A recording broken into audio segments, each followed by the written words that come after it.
Nous sommes dans un texte de l'évangile de Saint Luc assez important. D'ailleurs, je vous demanderai exceptionnellement, enfin vous pouvez le faire chaque dimanche, mais aujourd'hui à prendre des notes, parce que je vais vous parler à la lumière de cet évangile, de points dont on parlera plusieurs fois dans les 18 prochains mois, sur le synode. En fait, ça ne vous a pas échappé, hein, vous avez dû entendre que le Saint-Père a demandé à l'horizon 2023, octobre 2023, a demandé qu'un synode ait lieu, un synode sur la synodalité. Bon, il se peut que ce soit assez flou dans votre tête. C'était flou jusqu'à peu de temps dans la mienne. Ça l'est encore un petit peu, mais quand même beaucoup moins. Le Saint-Père nous demande d'entrer dans cette démarche de synodalité. Je vais vous expliquer un petit peu ce que c'est, et nous allons voir que l'évangile d'aujourd'hui va nous aider à entrer dans cette démarche de synodalité. La synodalité, c'est quoi? C'est un nom, c'est un mot un peu barbare, hein, mais qui veut dire marcher ensemble, être ensemble pour deux objectifs principaux: écouter l'Esprit Saint, ensemble, hein, le mot ensemble est important. Écouter l'Esprit Saint et nous écouter les uns les autres. Alors peut-être que certains d'entre vous vous dites bon, super. Eh bien oui, en fait on va voir que ça va être un temps béni, parce que nous avons la naïveté de croire que ce que le pape nous propose, c'est génial. Ça s'appelle être catholique. Et on va voir qu'en fait le Seigneur va nous conduire, comme dans cet évangile aujourd'hui, à une expérience synodale, à une expérience ecclésiale, d'église, où l'Esprit Saint va nous parler avec force, nous le croyons, et il va nous inviter à nous écouter les uns les autres. Écouter les uns les autres, c'est écouter tout le monde. Écouter ceux qui sont dans la barque et ceux qui ne sont pas dans la barque. Ceux qui sont plus tard dans la barque. Ceux qui ont été dans la barque et qui en sont sortis. C'est vraiment écouter tout le monde, parce que le Seigneur est venu pour sauver tout le monde. Ceux qui sont visiblement, qui font partie visiblement de l'Église, et ceux qui en font invisiblement partie. C'est-à-dire tout le peuple chrétien et le monde entier appelé à entendre cette parole. Alors l'évangile d'aujourd'hui nous aide à voir quelques lumières dans la nuit pour nous illuminer et nous éclairer, pour mieux comprendre qu'est-ce que c'est que cette démarche synodale. La foule se pressait autour de Jésus pour écouter la parole de Dieu. La foule, c'est tout le monde. Se pressait, dit l'évangile, parce qu'il y a urgence. Alors il y a une urgence d'un point de vue purement du calendrier, parce que le pape nous a demandé que les paroisses vivent ce temps de synodalité rapidement, dans une première étape, puisque le 24 avril, c'est-à-dire dans 2 mois et quelques, nous allons devoir rendre quelques retours de nos expériences paroissiales à l'archevêque. Et toutes les paroisses vont faire ça avec leur évêque, et les évêques du monde entier vont faire un retour au Saint-Père. Donc le pape nous a demandé de vivre en paroisse, on vous en parlera plus tard, hein, mais de quelques moments forts pour entrer dans cette démarche synodale. Sauf que cette démarche synodale ne va pas s'arrêter le 24 avril 2022, et nous en paroisse, et notamment avec l'EAP, l'équipe d'animation pastorale, on s'est dit on va embarquer la paroisse sur un horizon plus large jusqu'à l'été 2023, hein, pour vivre une démarche synodale aussi en paroisse. Elle se pressait du coup parce qu'il y a urgence d'écouter l'Esprit Saint et urgence de nous écouter les uns les autres. Cette foule se pressait autour de Jésus pour écouter la parole de Dieu, et il y a urgence à écouter, dit la parole de Dieu, et écouter la parole même qui sort de la bouche du Seigneur Jésus par l'Esprit Saint. Il faut sortir donc d'une conversation privée où on se dit qu'il me suffit de parler à Jésus directement, moi et Jésus, Jésus et moi, pour entrer dans une démarche ensemble, ce que veut dire le mot synodal. L'idée, c'est pas simplement d'écouter Jésus, c'est d'écouter Jésus ensemble. Et ensemble, il se passe des choses qui ne peuvent pas se passer si on est tout seul. J'ai pas dit qu'il n'y a pas de vie spirituelle tout seul, mais ensemble, il y a une grâce propre à être ensemble. Quand 2 ou 3 sont réunis en mon nom, je suis là au milieu de vous. L'évangile continue. Jésus vit 2 barques et les pêcheurs qui ont été sortis et qui lavaient leurs filets. Ça veut dire que Jésus nous voit en premier. C'est tout bête, hein, mais le regard du Christ est premier. Dieu nous a regardés en premier. C'est pas vous qui m'avez choisi, c'est moi qui vous ai choisi et qui vous ai établi. C'est-à-dire que le regard de Dieu, la bonté de Dieu, la miséricorde de Dieu, elle est première. Et il regarde le monde, il regarde les barques, il regarde les filets, il regarde les pêcheurs qui travaillent, parce que Dieu s'intéresse au monde. Quel est le regard que j'ai sur le monde? Vous voyez, est-ce que j'ai un regard méfiant, défensif, condescendant, en disant ce monde de païens, ils n'ont rien compris? Ou est-ce que j'ai un regard bienveillant sur le monde? Jésus a eu un regard bienveillant sur le monde. Il a aimé le monde, il a aimé les gens qui étaient dans le monde. Il n'a pas aimé le mal qu'il y a dans le monde, mais il a aimé les gens qui étaient dans le monde. Et cette démarche synodale nous invite à écouter aussi le monde, écouter les gens. Écoutez les gens, écoutez leurs attentes, leurs souffrances, leurs joies et leurs peines. C'est le début du magnifique document de Gaudium et Spes dans Vatican II. Les joies et les peines de ce monde sont les joies et les peines des disciples du Christ, qui ne peuvent pas rester insensibles aux joies et aux peines du monde. Le monde avec ses joies et ses misères. Jésus monta dans une des barques, dit l'Évangile, parce que Jésus est venu entrer dans notre vie. Il a fait irruption dans notre vie, dans notre barque intérieure. La barque, c'est le symbole de l'Église, c'est aussi le symbole du travail de ces gens. La démarche synodale consiste à laisser Jésus entrer dans notre barque intérieure. Il a fait irruption. Jésus n'a pas envoyé un mail un mois avant en disant « Faites attention, tel jour je viendrai par surprise ». Il est venu, il s'est pointé. Comme l'ange Gabriel s'est pointé devant la Vierge Marie et a fait irruption chez elle, dans son cœur. Et puis il lui a dit une nouvelle assez impressionnante. « Tu vas tomber enceinte et tu vas enfanter le Fils du Très-Haut. » On aurait pu imaginer que Marie a besoin un peu de préparation. Bon, en fait, elle était prête, donc c'est pas gênant. Mais nous aussi, nous sommes invités à laisser Jésus faire irruption dans notre vie. Est-ce que vous êtes prêts? Est-ce que nous sommes prêts à l'inattendu? Est-ce que nous sommes prêts à revisiter certaines choses à la suite et dans cette démarche synodale où on va écouter l'Esprit Saint de manière plus forte et nous écouter les uns les autres? Est-ce que nous sommes prêts à bouger les lignes, à changer, comme dit le Saint-Père dans la joie de l'Évangile, à bouger, changer nos habitudes, nos horaires, nos manières de faire, de façon concrète? Vous voyez? Vous vous souvenez quand je vous ai invité il y a 2-3 semaines à changer de place? J'en ai vu tout à l'heure la procession d'entrée qu'on changeait de place, c'était magnifique. Mais vous voyez quelle difficulté il y avait à changer de place? Le mouvement naturel, c'est qu'on revient tous plus ou moins à nos mêmes, globalement. Voilà. Est-ce que nous sommes prêts à bouger, à laisser Jésus entrer dans notre barque? Jésus dit l'Évangile, précise l'Évangile, parce que c'est important, entra dans la barque de Simon. Il y a un lien crucial pour nous entre l'écoute du Christ et l'écoute de l'Église. La barque, c'est pas n'importe laquelle, c'est la barque de Simon. Ça veut dire que Jésus a voulu nous parler depuis la barque de Simon. La barque de Simon, c'est la barque de l'Église. Ça veut dire que je ne peux pas entendre Jésus me parler, nous ne pouvons pas vivre cette expérience synodale en dehors de l'Église. Et en dehors de l'Église de Pierre. Jésus est entré dans la barque de Pierre. Il a prêché depuis la barque de Pierre, dit l'Évangile, ça veut dire que c'est important, et il n'a pas jeté Pierre par-dessus la flotte, en disant « c'est ma barque maintenant, Pierre, t'es gentil, je vais faire ça sans toi ».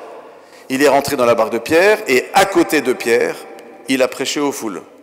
Ça veut dire que nous ne pouvons pas évangéliser en étant en dehors de la barque de Pierre, et avec Pierre à nos côtés. Pierre et ses successeurs. Le successeur de Pierre, vous voyez de qui je parle, c'est le pape François. Nous ne pouvons pas entrer dans cette démarche synodale et entrer dans cette écoute attentive de l'Esprit Saint et cette écoute mutuelle sans une communion profonde avec le Saint-Père.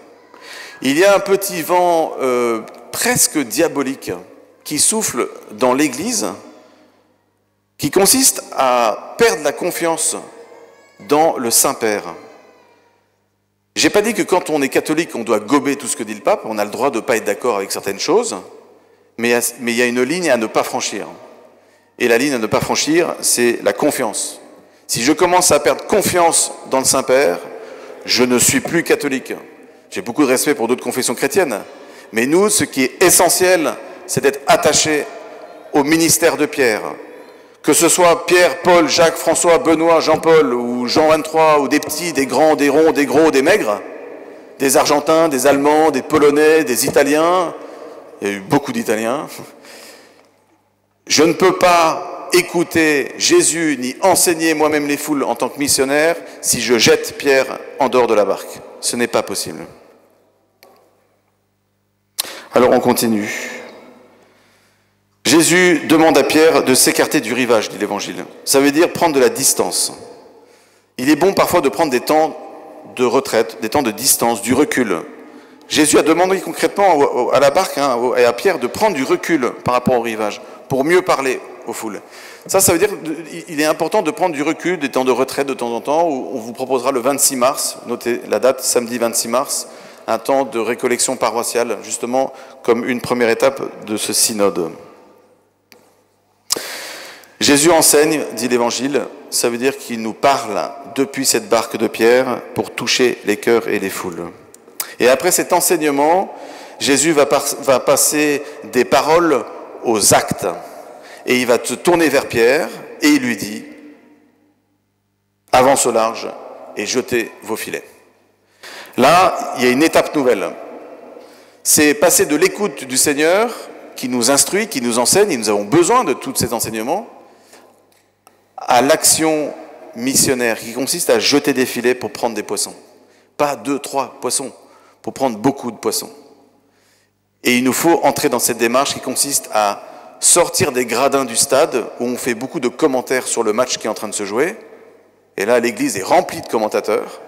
Ah, le curé devrait faire ci, le conseil pastoral devrait faire ça, les parents sont comme ci, la communauté d'Emmanuel devrait faire ci, la paroisse Bidou devrait faire comme ça, l'archevêque il n'a rien compris. Vous voyez, on aime commenter le pape, n'en parlons pas. Alors on va passer de cette attitude de consommateur attentiste dans les gradins, où nous sommes tous tentés un peu par ce penchant-là de rester dans les gradins et de faire des commentaires, et de quitter les gradins et rentrer dans la foule, dans la pelouse des joueurs. Ah, c'est sûr qu'il y a beaucoup moins de joueurs que de commentateurs, hein. Mais ce sont les joueurs, c'est-à-dire les saints et les missionnaires, qui font le match, qui font la partie, pas les commentateurs. L'église de commentateurs n'a jamais réformé l'église. L'église a été réformée par les joueurs de la sainteté et de la mission.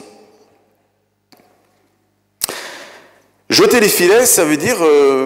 en fait, mettez les mains dans le cambouis, dans l'eau. On n'a jamais vu des poissons sortir joyeusement, gaiement de la flotte pour entrer dans la barque. C'est pas comme ça que ça marche. Je suis pas un grand pêcheur, mais enfin avec un accent circonflexe, c'est ça que je veux dire, avec l'autre accent aussi. Mais on n'a jamais vu des poissons dire amen, alléluia, sautons dans les filets et rentrons dans la barque. Non, il faut se baisser, il faut jeter les filets dans la flotte. Se retrousser les manches. Je préfère une église salie, dit le pape François, plutôt qu'une église en bonne santé toute propre, mais qui ne se mouille pas avec le monde. Il faut donc que nous jetions les filets, c'est-à-dire mettre les mains dans l'eau et entrer dans cette mission que le Seigneur nous demande de vivre. Pierre fait l'expérience, du coup, de ses limites. Et ça, c'est une étape importante, décisive. Quand Jésus dit à Pierre, avance au large et jetez vos filets, la réponse de Pierre, pour moi, je la trouve magnifique. Personnellement, c'est l'un des passages qui me donne le plus la chair de poule dans l'Évangile.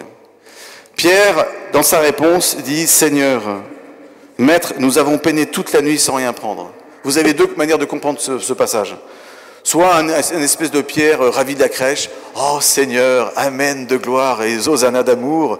On a péché toute la nuit sans rien prendre, mais on est vraiment unis à ta parole et on est dans la louange et c'est génial. » Bon, je ne suis pas du tout convaincu par cette approche. Moi, je pense que Saint Pierre a dit « Pour ton information, Monsieur Jésus qui sait tout, nous avons péché toute la nuit sans rien prendre. » Il faut s'imaginer que Jésus n'est pas venu au bout de 15 minutes. On aurait pu imaginer que Jésus soit comme sympa, il laisse Pierre patauger un peu dans la vase, bon, avec ses filets et ses 2-3 poissons qui se battent en duel, il ne prêche rien. Et puis il arrive au bout d'un quart d'heure en disant écoutez, c'est bon les gars, ne vous inquiétez pas, ça va bien se passer. En fait, il a laissé Pierre et ses apôtres pécher toute la nuit. C'est pas un quart d'heure, 20 minutes ou 1 heure, c'est des heures entières. Moi, personnellement, j'aurais jamais pu faire ça. Je crois qu'au bout de 10 minutes, ça me saoulerait déjà et je serais parti. Mais il y en a qui aiment la pêche comme ça. Bon, ils peuvent rester des heures entières. Ça, j'avoue, c'est un mystère qui reste complètement entier pour moi. Enfin, chacun a ses passions. Mais en l'occurrence, eux, c'est pas une passion, ils n'avaient pas de bière ni de popcorn. C'était leur métier. C'est-à-dire que Pierre va au bout de son expérience et il va se heurter à des limites. Pierre a fait l'expérience qu'il est au bout du rouleau. C'est ça que ça veut dire. Quand il dit « Seigneur, on a péché toute la nuit sans rien prendre », ça veut dire « Seigneur, j'en ai marre, je suis épuisé et je suis humilié » parce que pour Pierre, c'était son métier. Et un homme dire qu'il n'arrive pas dans son métier, c'est humiliant. Et Jésus est venu visiter cet homme humilié et écrasé au fond du trou. Et c'est lui qu'il est venu choisir, et c'est lui qu'il est venu pécher d'une certaine manière pour que lui-même devienne pécheur. Alors vous voyez, cette étape, elle est importante pour nous. Dieu visite nos misères, nos faiblesses, pas des faiblesses à moitié fortes, des faiblesses qui vous font tomber dans la fange du péché parfois. C'est ça qu'il est venu chercher. C'est ça qu'il est venu relever, c'est ça qu'il est venu exalter. Pas le péché, mais des pécheurs. Alors l'honnêteté de Pierre est magnifique. Hein. Il dit, voilà, moi j'en peux plus. Humainement, ce que tu me demandes n'a aucun sens. Il a péché toute la nuit sans rien prendre. Vous avez un gars qui débarque, qui dit, jetez vos filets. Moi je lui dis, dégage. Moi je sais, et je sais que ça marche pas. Eh bien Pierre dit, même si moi je sais humainement que ça marche pas ton truc, eh bien je vais jeter, sur ta parole, je vais jeter les filets. Non, ça c'est magnifique. Hein. Humainement, c'était ahurissant ce que Jésus nous demandait. Parfois, le Seigneur peut nous demander des choses qui nous paraissent incroyables. Il le fait, et l'Évangile dit, mais il y avait du poisson à ne plus savoir qu'en faire tellement il y en avait. Quoi. Les filets allaient déchirer et les barques allaient enfoncer. L'obéissance de la foi de Pierre est magnifique. Il a fait confiance. Vous voyez, dans cette démarche synodale que le pape nous demande, nous sommes appelés à entrer dans une confiance qui va ouvrir sur une fécondité incroyable. Alors, il y a de l'abondance, du poisson, mais à ne plus savoir qu'en faire. Il y a du poisson partout. Ça veut dire que ça fait écho à ce que Marie va dire dans le Magnificat. Le Seigneur a fait pour moi des merveilles, des trucs incroyables.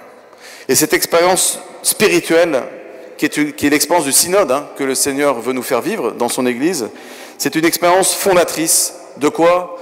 Des merveilles de Dieu. Dieu n'est pas chiche, il n'est pas radin. Il ne va pas compter des petits bouts de petites queues de radis, de machin. Là, tu m'as donné ça, je te donne ça. Tu as fait un petit sacrifice, je vais t'en donner une petite grâce. Mais non, il donne à fond perdu. Il n'a pas donné 20 poissons. Il a donné du poisson de partout, quoi. Ça devait sentir fort le poisson.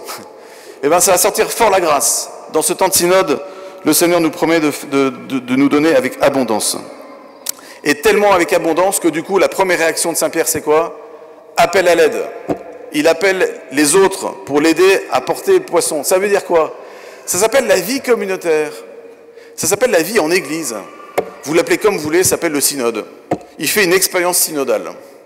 Il appelle ses frères en disant, attendez, vous avez vu les grâces que Dieu nous donne? Je ne peux pas moi gérer ça tout seul. On va vivre ça ensemble et on va porter les grâces ensemble. Et l'Évangile indique que le poisson était tellement abondant que les barques commençaient à enfoncer. Vous voyez, Pierre a fait l'expérience de ses limites et en se plaçant dans le cœur de Jésus, en faisant confiance, il a fait l'expérience d'une fécondité nouvelle. Au niveau de l'efficacité du job de Pierre, c'était nul. Il passe de l'efficacité à la fécondité. Et ça, c'est très différent. Quand je laisse Dieu agir, l'efficacité laisse la place à la fécondité. Et c'est Dieu qui agit avec puissance. Et dans ce temps de synode, nous sommes appelés à vivre cette expérience-là, d'une fécondité nouvelle, ensemble, en église et en paroisse. Et du coup, l'Évangile dit, devant cette telle quantité de poissons, devant cette merveille que Dieu a faite, et après avoir appelé ses frères pour gérer, j'allais dire, tout ce poisson, qu'est-ce que fait Pierre? Il ne va pas serrer la main de Jésus en disant « Merci de m'avoir choisi, vraiment j'ai bien fait de répondre oui ». Qu'est-ce qu'il fait? Il s'agenouille. Il tombe à genoux devant Jésus et il dit « Éloigne-toi de moi, Seigneur, car je suis un pécheur ». C'est-à-dire que la conscience du péché, retenez bien ça, c'est important, la conscience du péché n'est pas première. Elle suit une expérience première et fondatrice qui est la merveille de Dieu pour nous. Nous, parfois on est tenté, quand on évangélise, d'aller chercher les problèmes qui vont pas bien, quoi, de dénoncer le péché. Il y a eu une approche dans l'Église qui a consisté souvent à ça. On va dénoncer, dans une approche très moralisatrice, légaliste, les péchés des gens. On aime ça. Ne regarde pas nos péchés, Seigneur, mais la foi de ton Église. Nous, souvent, on fait l'inverse. Ne regarde pas trop la foi de ton Église, Seigneur, mais regarde bien ses péchés. Le démon fait ça. Jésus, qui forme des disciples missionnaires ici, fait l'inverse. Il manifeste la grandeur de sa grâce, du poisson à fond la caisse, et c'est devant la grandeur de la miséricorde de Dieu, du pardon de Dieu, de la bonté de Dieu, que Saint Pierre va découvrir son péché. C'est la grâce de Dieu et sa magnificence qui me permet de découvrir mon péché. Pas l'inverse. La prédication sur le mal et le péché n'a jamais converti grand-chose. Par contre, le danger de là où le péché peut m'emmener, ça peut convertir. Ça fait partie de la lumière de l'Évangile. Mais ce qui est premier, c'est l'expérience fondatrice de ce qu'on appelle dans le jargon catho, l'effusion de l'Esprit Saint. Vous avez différents effets de l'effusion de l'Esprit Saint. L'action magnifique de Dieu dans la vie de Pierre, la prosternation de Pierre qui va adorer Jésus devant ses pieds, et il se reconnaît pécheur, il va vivre de l'expérience de la miséricorde. C'est tout ça qu'on va vivre devant cette expérience synodale que je vous propose de vivre, que le Saint-Père nous propose de vivre, avec tous ces éléments que l'Évangile nous montre. Jésus qui s'intéresse au monde, Jésus qui va entrer dans la barque par irruption, qui va entrer dans nos vies. Jésus qui enseigne depuis la barque de Pierre, avec le successeur de Pierre, s'il vous plaît, sans le jeter par-dessus bord. Jésus qui challenge en disant, maintenant, sortez des gradins, allez sur la pelouse et jetez vos filets. Jésus qui va faire une action magnifique dans l'Église. Pierre saisi, qui fait appel aux autres en disant, j'ai besoin des autres, ça s'appelle la vie communautaire, la vie fraternelle, l'expérience synodale. Il réalise son péché devant la lumière et la grandeur de l'action de Dieu pour lui, des faveurs de Dieu pour lui. Et là, à la fin, devant son expérience de miséricorde, Saint-Pierre se voit confier la mission suprême. Désormais, ce sont des hommes que tu prendras. Et l'Évangile dit, laissant tout, ils le suivirent. Eh bien, on va demander au Seigneur, durant cette expérience synodale, de vivre ça. Si vous êtes d'accord. C'est le souhait du Seigneur. Ensemble, en paroisse, on va nous écouter les uns les autres, comme les apôtres se sont écoutés les uns les autres pour gérer tout ce poisson. Et on va se laisser embarquer par Jésus pour pêcher un grand nombre de poissons. Amen.